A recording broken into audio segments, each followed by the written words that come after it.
the only NASA center in today's path of totality. I'm NASA's Megan Cruz, and this is NASA lunar scientist Sarah Noble. Hello.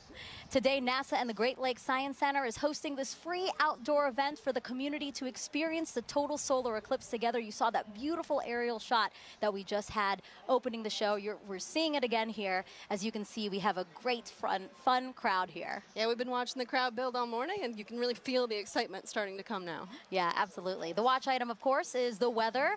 Beautiful right now here in Cleveland. It's perfect right now. It's perfect, yes. We woke up to rain and it cleared, but I don't know what we're going to get this afternoon. Yeah, Sarah, you said that with a little bit of trepidation, and that's because it looks like there might be some cloud cover around the time of the total solar eclipse here, totality, but we'll see. All right, so on your screen now is the first look at the eclipse from Mazatlan, Mexico, one of the first communities the moon's shadow will darken today.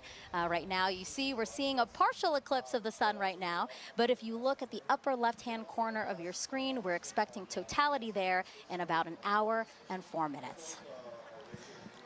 And we want to thank our team of telescope operators spread out across North America. Because of them, we will always have a view of the sun during this entire broadcast, which is really awesome. All the way from Mazatlan up to Maine. Yeah, a very large swath, and we have it covered the whole way through.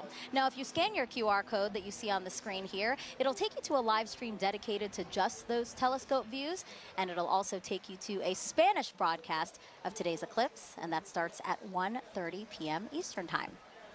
And Sarah, as you know this, all of the telescopes used for this broadcast have special filters on them, and those protect the operator's equipment and also the operators themselves, because if you view the eclipse without the proper protection, then it can severely damage your eyes. Yeah, that's right. We want everyone to enjoy the eclipse today, but we want them to do it safely. Right. So how do you do that safely? Well, you should be shielding your eyes with eclipse glasses like these. Hopefully you bought them from a reputable source and that they have a special rating on them, and this rating means that the lenses meet international standards to protect your eyes from the sun's bright light. But Sarah, you can remove the glasses during totality. That's correct? right. If you're lucky to be in the path of totality, you can, for those, that short amount of time that you're in 100% totality. 99% totality doesn't cut it. Right, exactly. 100%, nothing less. Now, if you don't have eclipse glasses, you can enjoy it indirectly with tools like pinhole projectors. And if you want to make one with us live in about 30 minutes, just grab a sturdy piece of paper or cardboard and a thumbtack or other sharp pin. I'm going to use my NASA pin for when we make it. All right, so Sarah, what are we expecting today? What is a total solar eclipse? So total solar eclipse happens when the Earth, the moon, and the sun are so perfectly aligned that the moon completely blacks out our view of the sun. And does that happen often?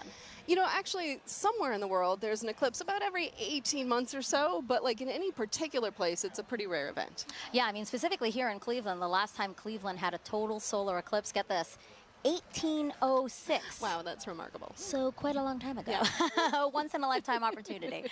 All right, but not everyone is going to be able to see the moon completely eclipsing the sun. That's right. Only those of us in this narrow path of totality. But just about everyone in the U.S. will get to see a partial eclipse today, weather permitting. Weather permitting, yes. I hope that Cleveland here and everyone else along the path of totality will be good and clear. Okay, so let's take a look at today's path of totality. It passes through parts of Mexico, 15 U.S. states, and southeastern Canada. There's an estimated 32 million people who live along the path, and not to mention the tens and thousands of people who travel to somewhere along it as well, like us. You're from D.C. and I'm from Florida. I feel very lucky to be able to get to travel to see this one. Yeah, absolutely. And we're going to have live reports from our correspondents spread out across the path, all excited to share this event with you. Some recognizable locations in between: the Indianapolis Motor Speedway, home of the famous Indy 500, and then also Niagara Falls, where officials expect up to 1 million visitors. Look at our team there waving at you. Happy to see you guys, and we'll hear from you soon. Okay, so again, we will hear from those correspondents, but also on our broadcast, a live interview with astronauts on board the International Space Station. Sarah's already ready. So excited. She's ready, because that's going to be obviously a unique place to witness today's celestial event, so we'll talk to them about that. We're also going to explain some of the science NASA will conduct during the eclipse and why that's important to you. And if you have questions about today's cosmic alignment, use the hashtag Eclipse to send those in wherever you're watching us. We already have some questions from some kids. Excellent. And a celebrity. I can't wait to surprise you with who that is. All right, in addition to NASA's Eclipse event here, there are plenty more in communities across the country, so why don't we take a look at some of them now. All right, so this is the California Academy of Sciences. That's a beautiful place to witness. Wow, looks like they have great weather today. They're only going to get a partial eclipse there, but you know, still, that is more than enough reason to get outside and enjoy some time with your friends and family. Waco, Texas, people have their seats. They're ready to go. They're all comfortable. I see some coolers there. Oh. And this is the Adirondack Sky Center. They have a big field for people to view. You know, a couple of days ago, we saw the same field. It was covered in snow. So I'm glad they have a nice place to sit. Exactly. And Kennedy Space Center, the famous rocket garden that we have at the visitors complex there, that's also a cool place to watch a partial eclipse, yep. Yeah. And then lastly, the Mentor Civic Amphitheater, a nice big field again to take a look out into and enjoy today's event. I'm sure that'll fill up soon. Yes, I'm sure. Still gathering there. All right, very much a party atmosphere we've seen in some of those watch parties, and especially here, again, the music, the exhibits, all the things happening here. Kind of reminds me of a sporting event, you know? So because of that, I'm going to ask you, who's the GOAT today, right? Is it the moon, is it the sun, or is it the earth? I mean, I'm a lunar scientist, so I may be a little biased, but you got to go with the moon on this one, right? It's the moon that is like coming in for the block today. It's all the action to the moon. I love that sports reference, but I'm going to have to say Earth. Because, well, first of all, we love our home planet, right? But because we're here, the moon has something to project its shadow on, and that's why we have the celestial alignment and show we're about to see today. That's where I'm going. That's how I'm going, yeah? All right, and now we want to know which team you're on. You can cast your vote by going to @NASA Solar System on Facebook, X, or Instagram, and we'll reveal the winning team at the end of the broadcast. Earth. The moon's shadow will only be over land for about an hour and 28 minutes today, moving at an average speed of about 1,900 miles an hour. Keeping track of it for us is NASA's James Traley. Yeah, thanks so much, Megan. I'm going to have to go with option number 3 there, the sun, because it gives us the energy for us to thrive here on Earth. And speaking of energy, it is bustling here at the Kennedy Space Center Visitor Complex. I'm coming to you from our new Gateway exhibit, where we today only have a partial eclipse, but still super excited to be tracking all of today's events live with our Eclipse Explorer. This right here is a fantastic tool that was developed by our friends at NASA Goddard Science Visualization Studio. They put this tool together for us to track the eclipse down to the exact second. If you wanted to get an access to this yourself, get a feel for how this is going to look in your neck of the woods, you can go to go.nasa.gov/Eclipse Explorer, and you can track where your city is going to be, your zip code, by punching it into this little box here. It's going to snap right to your location and give you some key stats. You just saw Cleveland there, so I can bring them up here. Cleveland is expecting peak totality here to start at 3:13:45 to be precise, local time. They've got a time of totality of 3 minutes, 49 seconds, plenty of time to really sit back and bask in their moment in the fully eclipsed sun. I'm going to be tracking all of this all throughout the afternoon for you to make sure that you do not miss a second of this coverage. Even if you're outside of that path of totality like we are right here, more than 99% of the U.S. is going to be able to see at least a partial eclipse. Some places are already experiencing, you just saw that footage from Mazatlan a little while ago, they are already experiencing a partial eclipse. And as always, if you are in partial, be sure to wear proper eye protection to protect your vision so you can safely enjoy today's fantastic celestial event. Plenty of awesome stuff coming up. We're going to keep a keen eye on that weather. Cleveland's looking nice and beautiful, very clear skies. Megan, back to you. Thank you, James. And joining us now is Dr. Bob Lehman, a heliophysicist at NASA's Goddard Space Flight Center. Thank you. It's great to have you here. Thank you very much. So talk to us. Today's total solar eclipse, it's going to look very different from what we saw 7 years ago, right? It is, right. The sun is going to look, the solar corona is going to look very cool today. It's going to look cooler than it did last time. And I mean cool in the sense of wow.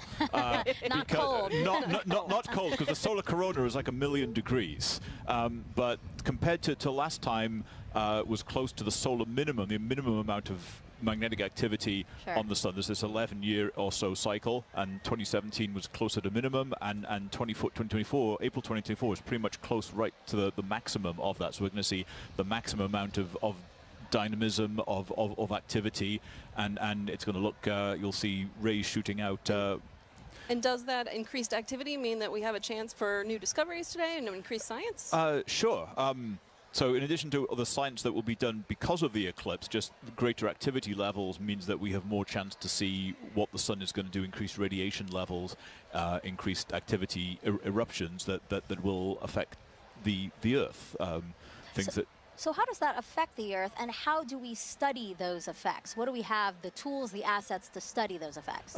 Sure. So we call the whole general thing space weather, so we get increased radiation or what we call coronal mass ejections, chunks of the suns that blow off and hit the Earth. And those affect things like power grids and radio communications and GPS satellites, all of which are everyday real implications for that thing that's 93 million miles away. And how do you feel? You know, you're a heliophysicist. This is kind of like your Super Bowl.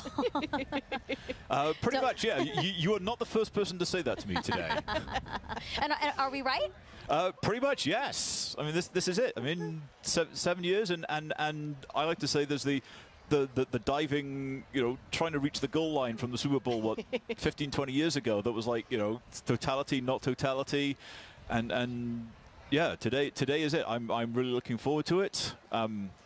Yeah, absolutely. And we will have a whole bunch of fun here. Yeah, again, eclipses are a unique opportunity to really study the sun and how it affects us. So I know that, again, your fellow heliophysicists and really across the disciplines of science, I know that today is really special for a lot of people. It is, yes. Thank you, Bob. I really appreciate you being here. Thank you so much. All right, it's time now to check in with our first team along the path of totality. Here is Tahira Allen in Kerrville, Texas, a city so lucky it gets a solar eclipse twice in a single year. Thanks, Megan, and welcome to Kerrville, Texas. I'm Tahira Allen with NASA Communications. And I'm Gina DiBraccio, the Deputy Director of Heliophysics at NASA Goddard. We're live from the Kerrville Eclipse Festival, where tens of thousands are gathering to witness the second solar eclipse that has passed through this town in just 6 months. Now, this is incredibly rare, and people have traveled from all over the world to share in this spectacular moment right here at the crossroads of the eclipse. Now, Gina, we were lucky enough to be here last year for the annular solar eclipse. How does it feel to be back? You know, the annular was such a spectacular experience, but I'm already feeling even more energy today, and it's I'm like so double excited the crowd. to be here. It is. Yeah. No, and we have a full day of celebration in store. You know, the town really turned out for this event. This morning we heard from the mayor, and we are surrounded with food and shopping and different activities. I think I saw the Texas State Astronomy Club here giving out free telescope viewings. So it's just a really, really special moment for people to come together and enjoy this celestial event. It's right to hear it. And you know, we had some cloud coverage today. It's looking to be pretty good. It's going back and forth. So, you know, fingers crossed. Regardless of how this turns out, we have live music and dancing afterwards, so it's going to be a good day. Absolutely, and you know, I mean, this is going to be my first total solar eclipse, and so last year was incredible with the annular. Folks, if this is your first total solar eclipse, let us know in the comments wherever you're watching. We'd love to hear it.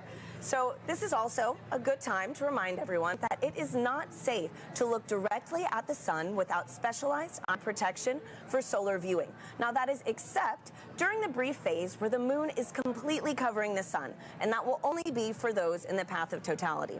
Now we have a special guest that you might recognize popping in to share some important tips to make sure you stay safe during today's events.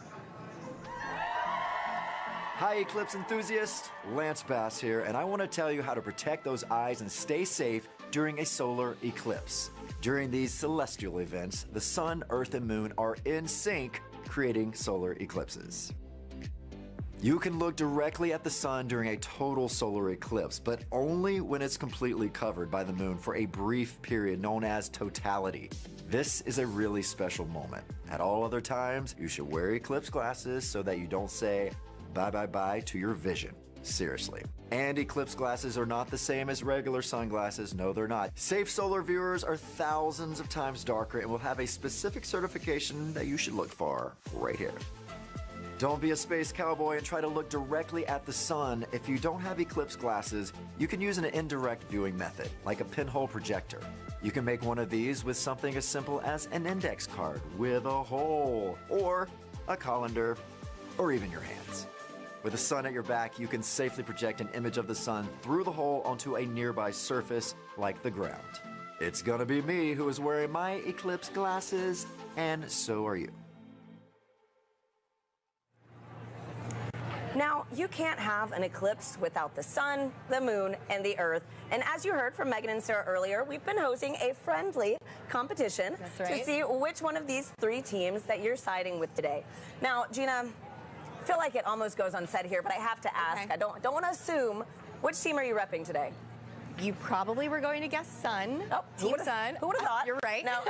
So Heliophysics, it's the study of the sun and its influence on everything. And it impacts all of our planets. And today, the solar corona is stealing the spotlight of the show. So Team Sun for me. I guess it really is the star of the show today. But you know what, Gina? I think I'm going to have to be a little bit biased, too. Okay. So International Observe the Moon Night, which is NASA's annual celebration of all things moon, actually falls on my birthday this year. Okay. So I think I'm having a little bit of a lunar connection. All right, Team But Moon. for those watching, if you haven't joined the fun yet, you can vote for your Eclipse team on NASA's Solar System Facebook, X, and Instagram. We're going to be sharing those poll results throughout the show, so be sure to go vote for your team. Now, also during the broadcast, you can send us questions using hashtag Eclipse on social media. We have teams standing by online to answer, and we're going to be taking some of those questions live on today's show. Now, speaking about taking questions live, Gina, we actually had some kids send in videos before today's show. Oh, nice. So let's roll one of those right now. My name is Jonathan. My question is, will NASA do any experiments during the solar eclipse? Thank you. Oh, great question, Jonathan. Now, we have a bunch of different experiments that will take place during the eclipse today. So first, we're trying to study the solar corona. So we have NASA's WB-57 high-altitude research jet flying across the path of totality, taking pictures of that upper atmosphere of the sun, that corona, so that we can learn its composition, why it gets to be heated to extreme temperatures. But we also care about the eclipse's impact on Earth and the upper atmosphere. So we're launching 3 sounding rockets up into the atmosphere before, during, and after peak eclipse so that we can study how the atmosphere is changing as well. So, you know, we're studying it with a plane, we're studying it with rockets. Exactly. Any other way? You know, we have balloons, science balloons that are going up too, and we also have different ways that the public will be able to get involved in some of these experiments too. Thanks, Gina. And I actually have a great follow-up question to this. This is from Lisa on Facebook, who wants to know more about the sounding rockets. So they ask, why is NASA shooting rockets into the moon's shadow during today's events? Okay, let's talk more about the sounding rockets because they are a lot of fun. So the first sounding rocket will be 45 minutes before peak eclipse, the next one during that peak eclipse, and the final one after, 45 minutes after. And that's because we really want to understand the difference in density and temperature and these different factors in the upper atmosphere and really get a sense of how the atmosphere changes as the eclipse is coming and passes over. So we have all these rockets going up and it'll be a good day for that. Great, and hopefully we'll get to see a replay of that later on in today's show. That's right. Now, folks, it is really special for us to be back here in Kerrville, Texas, covering today's total solar eclipse. Just last October, an annular solar eclipse passed right through this town. Now, for a location to be at the crossroads of these two incredible celestial events is rare. Let's take a look at how the community has been preparing in the lead up to this big day. Kerrville is the eclipse capital of the state of Texas. It is known as being the capital of the Texas Hill Country. It's the epitome of Texas. Ranches, deer, beautiful streams like the Guadalupe here. Kerrville is very welcoming. It's a wonderful community. Tight-knit, small. It has about 25,000 people. Kerrville is blessed to be in that special square, the annular eclipse in 2023 and the total solar eclipse in 2024. We're talking about crossroads, you know, we get it twice. Two eclipses right here, right where I stand. Well, it's statistically extraordinary.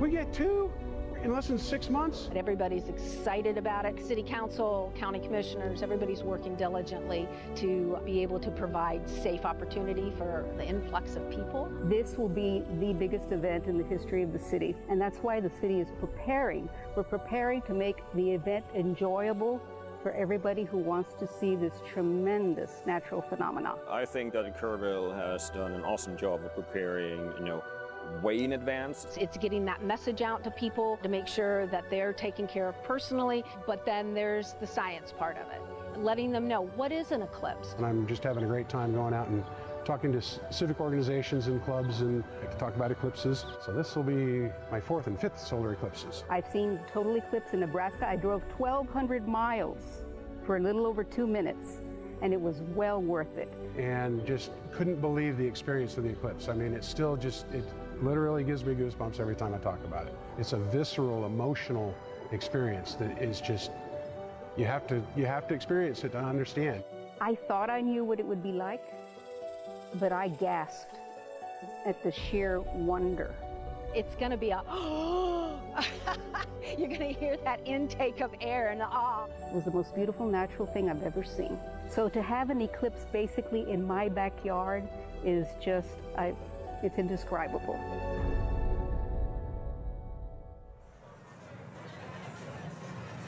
We're here now with Catherine Troach, a telescope operator with the Night Sky Network, who is giving us these high-definition views of the sun that you see in your screen right now, of the eclipse over Kerrville, Texas. Kat, thank you so much for being here with us. Thank you so much for having me, and let's thank the weather for cooperating finally. Right? Oh my goodness. Thanks, Kat. And so I'm looking at the telescope feed that we have, and we have first contact now here in Kerrville. Yes. Okay, so for people who want to become an amateur astronomer, you know, what advice do you have? Where should they get started?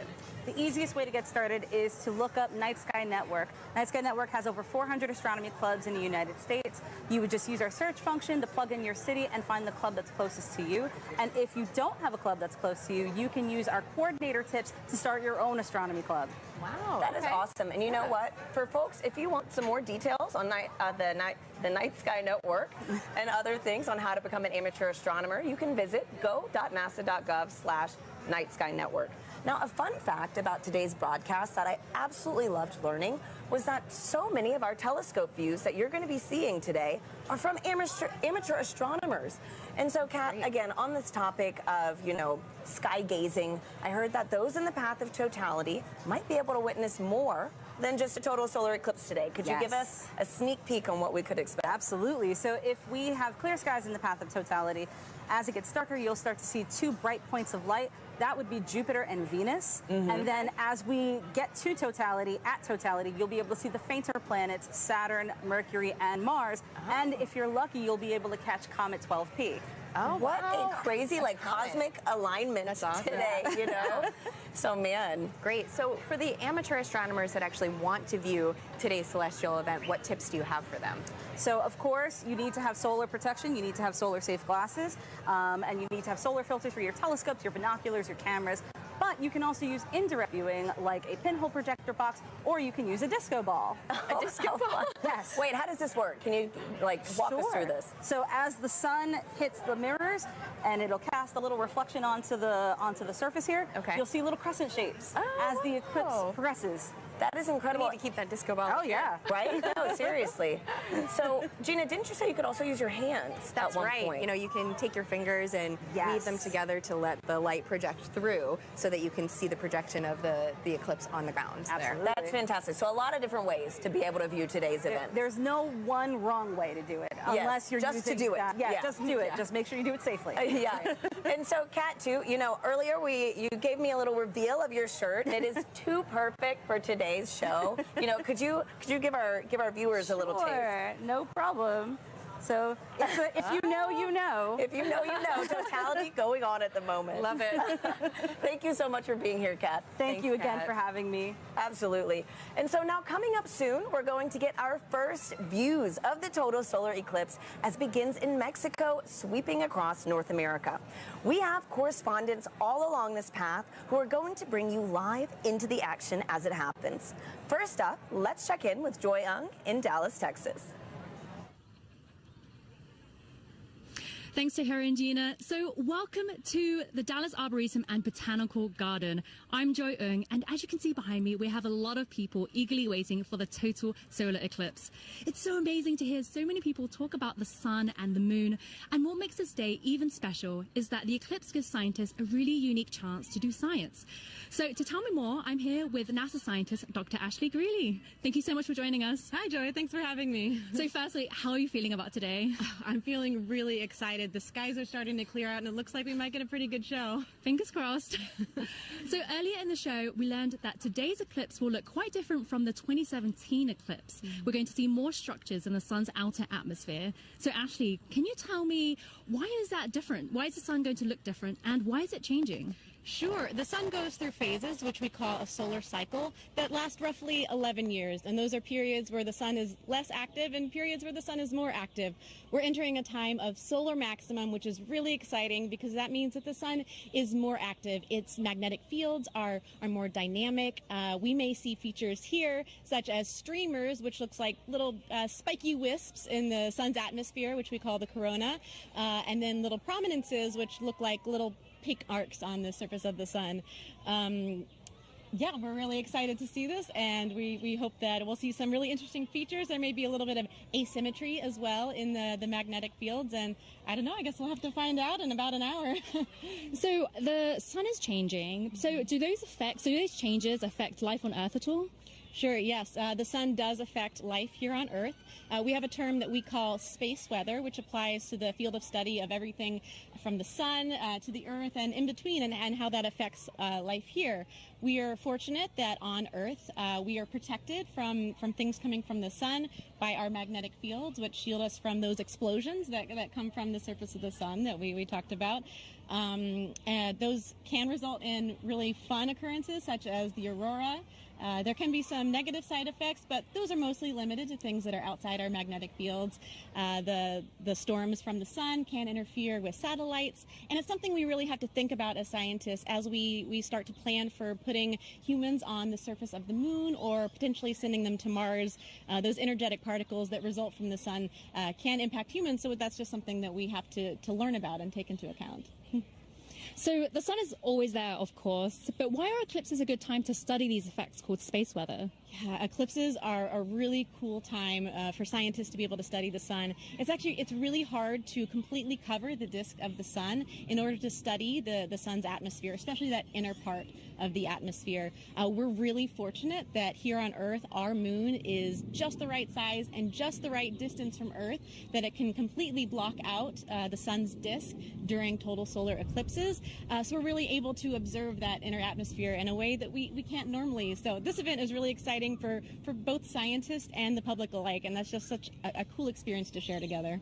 Thank you so much, Ashley. So if you're lucky enough to be in the path of totality, keep an eye out for that sun's outer atmosphere, the corona, and you'll know that you see these spiky features, and it's because the sun is heading towards its most active phase. So for now, let's head to our friends in Russellville, Arkansas. Jasmine, how are things looking on your side?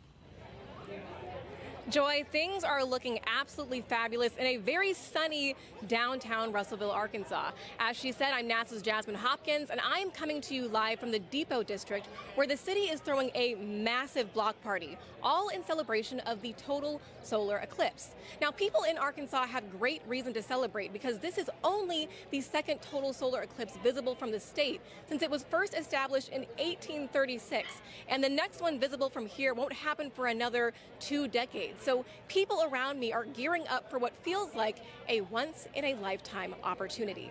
Now, it's not just the residents of Russellville that are excited. On average, the city has about 29,000 residents, but for the past 8 months, they've been preparing to receive upwards of 100,000 tourists right here in the city. Now, of course, NASA has been a big part of that preparation, so to show you what we've been doing to help, I have a video here to show you.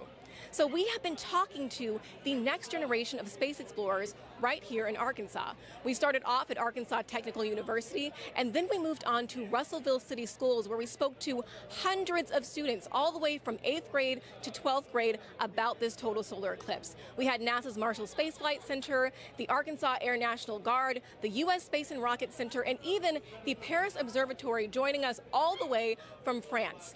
Now, during that moment of totality, Arkansas will experience from 94 to 100% obscurity from the sun, and we'll have 4 minutes and 12 seconds to really soak in that fantastic cosmic event. Now, until that moment, of course, we are telling the residents to stay safe, keep those solar eclipse glasses on. But now let's go from Arkansas to Illinois with Blair Allen. How are things looking for you? Jasmine, we're super excited here because crowds are filing into the stadium, but the main story here is the weather. Everything looks absolutely good and clear for totality today. We're very excited. We're just hoping, just like 2017, a little cloud doesn't come in and obscure things. But I tell you what, there's been a total solar eclipse here in 2017. Observation did not stop at SIU. Joining us now are two SIU students who actually did some observing.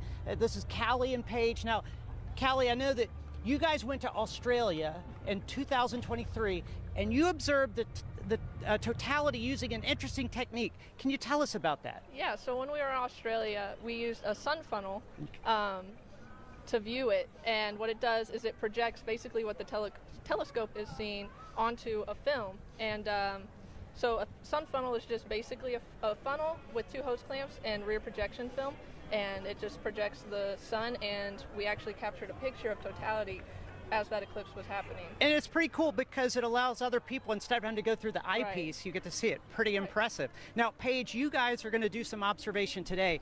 What are you set up for here in Carbondale today? Yes, so we have two telescopes set up with the sun funnels for viewing for a select view of the public, and right now we're pointed at the sun and we're excited to see totality. Now, what are your odds on good weather? It's looking pretty good. I'm excited. Isn't that great? I'm so excited. I tell you what, one final question, because I know you're experts with solar safety, but Team Earth, Sun, or Moon? We're both Team Moon. Team Moon, Team Sun. I tell you, that's the best you're going to get, but we're all pro eclipse. Back to you, Tahira. Let's go Team Moon. So, as you can see, folks, we've got a lot of exciting things in store all across this country, and that was only half of it. You're going to meet three more of our locations later on in the show. Now, Gina, we've got a ton of questions coming in online right now from our viewers. Yep. How do you feel about some Q&A? Let's answer some. Okay, perfect. Let's do it. So our first question is from Fair Cerritos on Instagram, who wants to know, how can I help NASA? You can help NASA by participating in the eclipse. If you can see it today, go outside, enjoy the moment, or download the Globe Observer app. You can do that right now before the eclipse crosses your path. You need a thermometer, and you just record the local temperatures and the cloud coverage. Fantastic. Globe Observer app. So thank you so much, Gina, and thank you to everybody sending in those questions. We'll take some more later on throughout the show. For now, let's check back in with Megan and Sarah in Cleveland, who are standing by with an out-of-this-world surprise. Yes, quite literally that, Tahira, because we have a special treat for our viewers right now, joining us live in space, 250 miles above the Earth in the International Space Station. Everyone, please help us welcome NASA astronauts Jeanette Epps and Mike Barrett. Sarah, you've been waiting. I'm so excited. For this. Oh, there they are. Hello, everyone. Oh, Jeanette, Mike, thank you for joining us. It's a pleasure to join you guys, and I hope everybody appreciates NASA scheduling this eclipse to bring the world together. Yes, thank you so much to NASA, and thank you so much for joining us. Now you guys will have 3 opportunities to view the moon's shadow over North America, and that last pass will give you guys the best views. And we hope to also share those live views with everyone here on this broadcast around 3:30 p.m. Eastern Time. Now, Jeanette, I have 2 questions for you. Are you looking forward to being one of the few people seeing today's total solar eclipse from space? And 2, I know your crew member Matt Dominic will use a camera with a solar filter to photograph the sun being eclipsed by the moon. Will you also be taking photos of the celestial alignment?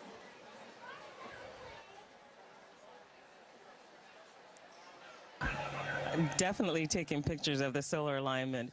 And I think we're very fortunate to be here at this special vantage point to see such a special event at this time. So I'm definitely excited.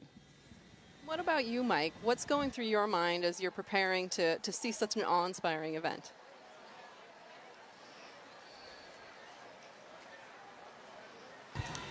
Well, admittedly, I'm a bit of an eclipse junkie. You know, my first one was like when I was 19 with the homemade telescope in the desert, and a few since then. And actually, during the 2017 eclipse, I was on a chartered aircraft several hundred miles off the coast of Oregon watching it. And I got a strange bucket list, and this is one of the things that's on it, to actually watch an eclipse shadow cross the Earth from space.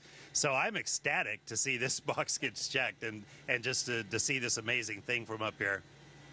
Yeah, the fact that that was actually a box on your list is pretty amazing. And then now it's getting checked. So, you know, for those wondering, this is what the moon's shadow will look like to Jeanette and Mike. We're going to show you video taken from the space station of the total solar eclipse in 2017. And you can clearly see the shadow moving across the top of your screen there from left to right. We actually sped up the video so you can see more of that transit. This would look a lot slower to them, but really cool. Jeanette, eclipses give us a unique opportunity to study the sun and how it affects the Earth. Can you tell us about the atmospheric waves experiment attached to the outside of the space station right now?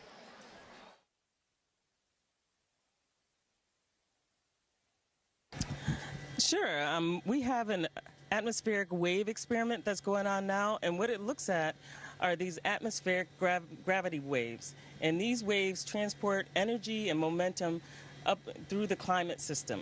So with the imager on the atomic wave experiment, we're going to look at how these atmospheric gravity waves impact our Earth's climate, how it can impact our space and global and all of our comms, how it can affect our navigation system. And so over the next 2 years, researchers will use an infrared imager to look at the global distribution of these waves as well as their characteristics.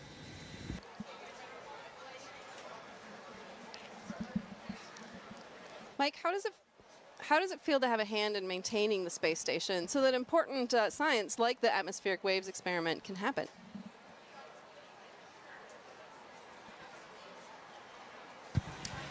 Well, of course, the main reason we're up here is actually to conduct that science. We maintain the station to keep this platform what it should be, what it was built to be, which is a vibrant laboratory, which covers so many different disciplines on the inside and the outside, like the gravity waves experiment.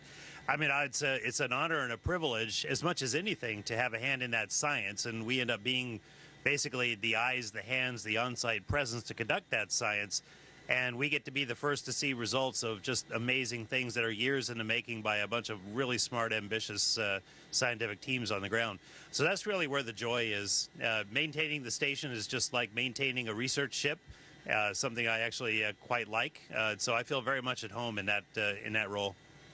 It's still blowing my mind. I mean, we're here in Cleveland, Ohio, live. You guys are up in space in the International Space Station. I can't believe the opportunity that has been afforded to us, and I hope our viewers really enjoyed this time with you. And I hope you enjoy the show from up there.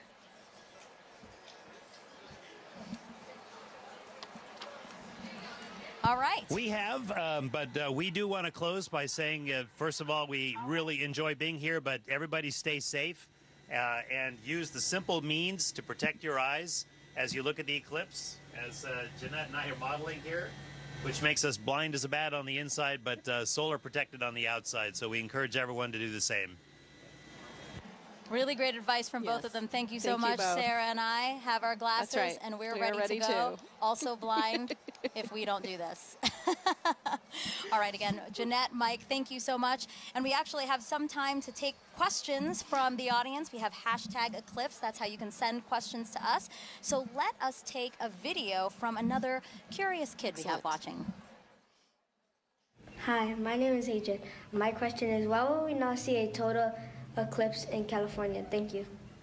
That's a great question, Adrian. So we only a precious few today are going to get to see a total eclipse because the moon is so much smaller than the Earth. It only casts a very narrow shadow.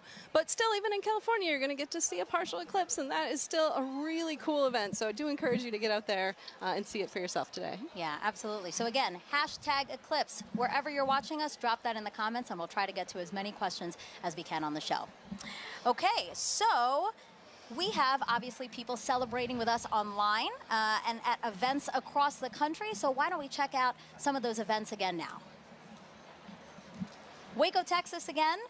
People look very, very comfortable in their camping chairs and spread out on picnic blankets. They look like they're having a good time. Yeah. A few clouds. A few clouds, but again, they have some time there before. Kennedy Space Center, they will see a partial eclipse. We have some people walking around the Rocket Garden. Oh, it looks like they have beautiful weather there. California Academy of Sciences, yes, they do. They have clear skies. We're very, very jealous over here. And then the Mentor Civic Amphitheater that's starting to fill up. Exactly. There were fewer people when we checked in ago, but now lots of people there and lots of people at the Adirondack Sky Center. I wish I could wave and say hello. They look like they're getting ready for some stuff, though. Yeah, absolutely. They got Again, a the little time to snow wait. cleared out because there was snow over the weekend, but now it looks like a beautiful, probably still crisp day there for them. Okay, and now we're back here with astronaut Steve Bone, who's looking around, taking in the sights, Steve. I am. see. It's just an amazing amount of people. It's really cool to see. Yeah, it's really- absolutely. you can feel the energy. And it's really beautiful. cool that you're here. So Steve is here because, you know, obviously, as we've been saying throughout the show, you really should have these glasses to safely view the eclipse. But if you don't have glasses, that's why Steve is here. So Steve, I see that you brought some supplies for us. I did, and I have a little bit for everybody, and we'll see how we can do here today. All right. So this is like a pinhole viewer, and so it's basically a pinhole camera. I don't know if you ever had to do that when you were a kid, is make a little camera by basically poking a hole in a piece of paper. Okay. And then using that to focus onto a screen. Okay. And so we all have pins here, I guess. Yes. So we have a paper plate, we Yeah, have Eclipse pin. index card, and we have pins. And I have my Crew 6 pin. Nice, nice. All right, so what do we do, Steve? Basically, all you have to do is poke a hole in the cardboard. Okay. And the sides of the hole will determine the focal length, the focal distance of your viewer. And it Okay. has to be big enough that the light will come through. And it's sometimes hard to do if we don't have like direct sunlight. So you want to make sure you have a big enough hole. I think Okay. that'd probably be enough. Yeah. And then what you'll end up doing, if we had the sun, you could basically over your shoulder, don't look at the sun. Sun behind us. Sun behind us. Yes. And so you hold this up, and you'll see, you can actually get, there it is. I can see. We do see it with the lights, the studio Yeah, lights. you only need a little bit, and then depending on how far in and out you move it, and the size of the hole, that gives you your focal length. Got it. Just like a lens. And basically, like we're saying with the studio lights, if something were to pass over the studio lights, that same shadow essentially would be projected through Absolutely. the index card right now. That's how you safely watch it. That is a good, safe way to watch it. There's a lot of other ways to see it as well. I know And, that. Oh. I have that. Come prepared. Colander, right? Yeah. So that's a lot of fun because if you're in an open area like this today, and you don't have your glasses or you just want to see something really cool, again, put it over your shoulder and hold it. You'll get a big array of all those little eclipses happening on the ground below you. Yeah, actually, I think we have a picture of that. I'd love to see that because really it is Yeah, a it's very, pretty. perfect. Look at Yeah. that, Steve. Oh, yeah. Well, I mean, even if you don't have anything, right, you can actually use your hands to make your own sort of improvised pinhole cameras. Absolutely. That's amazing. And, you know, I was explaining a little bit ago that in my own yard during the annular eclipse, when I was out working in the yard, and I said, hey, there's an annular eclipse going on. So I went under a tree, and I was looking at a tree, and then on my driveway, all these little eclipses, just Oh, that's hundreds of them. amazing, yeah. And Beautiful. it's absolutely amazing pictures. Beautiful. Great. So I hope if So- people have trees near them, they can take a look at that. Steve, thank you so much You're for very being welcome. here. We really appreciate it. Have a great day. All right, so the eclipse is getting closer and closer to the west coast of Mexico. We will experience totality there at Mazatlan, in particular, 2:07 p.m. Eastern Time. So let's head back over to James at our eclipse board for another look at the path of totality. Yeah, thanks so much, Megan. A lot coming up very soon, and make sure you know exactly when to go outside to observe that totality if you're on our path, or even right now, if you're experiencing a partial eclipse. I've got in our Eclipse Explorer here, I can zoom out just a hair here to show you this. I've got our penumbra on, so this is all the places inside here already experiencing a partial eclipse. You've been seeing some great feeds from our camera in Mazatlan, Mexico. They've been experiencing that kind of crescent sun for a little while now. They're just about 20 minutes out from actually experiencing totality itself. They're going to have a long window where they are 4 minutes and 17 seconds. For some context, back in 2017, the last eclipse that swept across America, the longest time was only around 2 minutes and 40 seconds. That was in Carbondale. This time around, some very long times, just a little bit northwest of Torreon, Mexico. They're going to get upwards of 4.5 minutes. A lot of time to really observe it, but just make sure that you know when to be outside. And as always, access that tool at go.nasa.gov eclipse explorer. This is going to keep moving on. You see this little thing. I have this actually running in real time. This is our shadow of totality. This is going to continue to move further and further to the northeast and actually make landfall in just a few moments in Mazatlan, Mexico. As you've seen all throughout the broadcast, we've got correspondents all up and down the U.S., all the way up to Maine, covering this live. Very excited to continue tracking this. Make sure you know what's going on here. But for now, back to you, Megan. All right, thank you, James. So now let's introduce you to more of our correspondents along the path, starting first with NASA's Lauren Ward, standing by to show us what's happening in Indianapolis, Indiana. That's right. Thanks, Megan. We are at the Indianapolis Motor Speedway in Indianapolis, Indiana. It is a gorgeous day. Behind me, I have over 50,000 people here to spectate today. Today, we are waiting for a spectacle that is of a celestial kind. Of course, this is most known for the Indy 500, but we are waiting for something a little bit special today. With me, I have the 2016 Indianapolis Motor Speedway winner, Alexander Rossi. Good to see you. Good to see you. Thank you so much for having me. It's great to have you. So the Helio Big Year is a celebration of sun science and how the sun touches everything, including IMS. So tell me, the track when you're doing a qualifying round is about 4 minutes long, which coincidentally is the length of totality. So tell us, what is it like being on the track? You know what? The sun plays a huge role in determining the performance of the car based on the track conditions. So we actually, when it's a day like this, as much as it's beautiful for the fans, it's actually very difficult for us as drivers, because as the surface heats up, the oils come to the top of the asphalt and it actually becomes slippier. So that's surprising to people. They think that temperature would mean grip, but it is until a certain point. And then once it kind of crosses over 100 degrees on the surface, you start to actually go the other way. Wow. And tell me about those tires. How does the sun affect those? So we use slick tires. So Firestone tires are slick. On a road car, you have tread, right? Because they're supposed to be used in all conditions. Slick tires actually have a bigger contact patch, more surface area, so they generate more grip at a temperature, right? So they operate between 180 to 230 degrees Fahrenheit.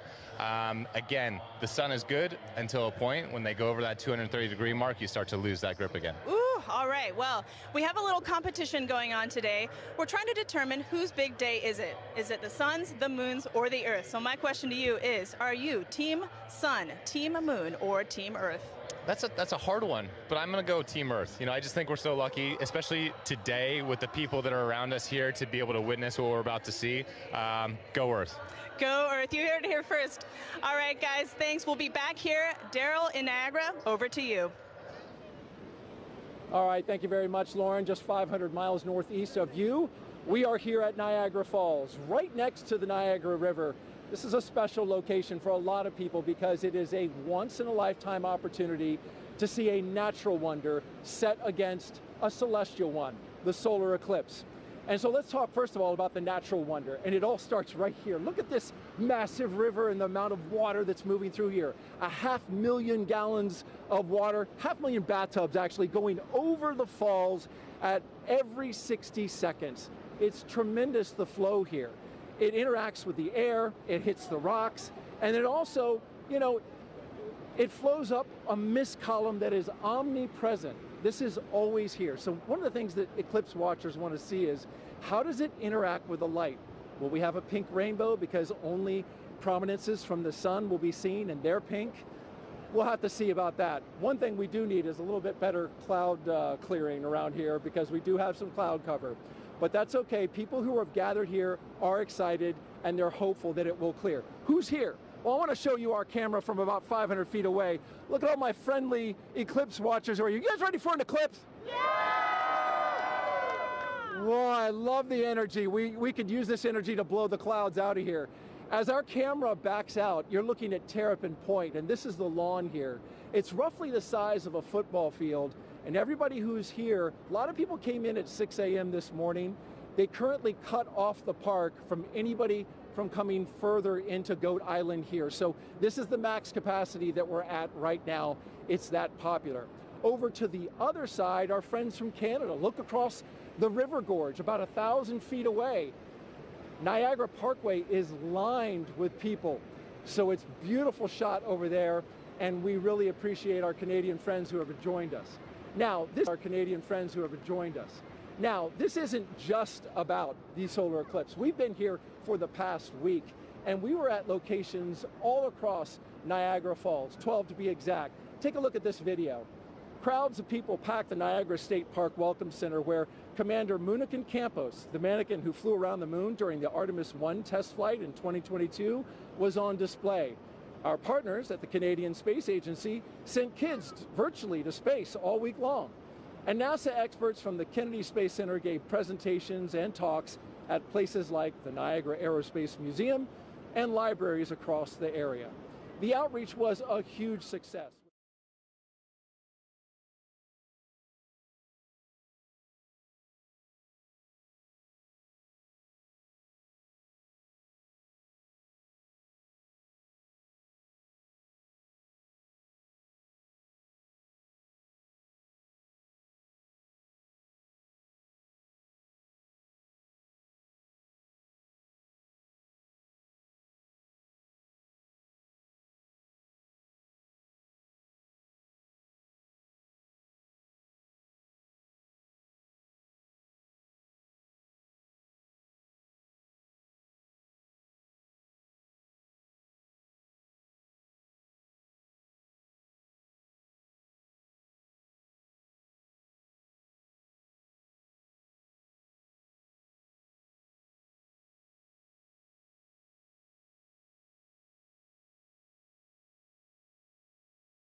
you.